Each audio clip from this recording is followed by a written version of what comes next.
This year we decided to come to Clerkenwell Design Week. We need to be where the action is. Because we've got so many new products to launch, we thought it'd be really cool to find an interesting pop-up space. So we found the Paxton Locker House. Although it's a house, it's quite open, it's very much like an exhibition space, and as well as it being a really great party space.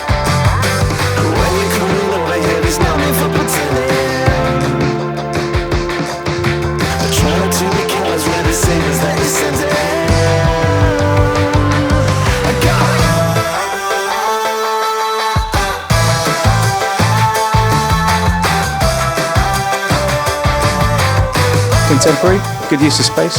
I really like the bright colours. And everyone's really friendly. Something really, really simple, just using 4 seams to create a bowl that everyone could create here and take home with them.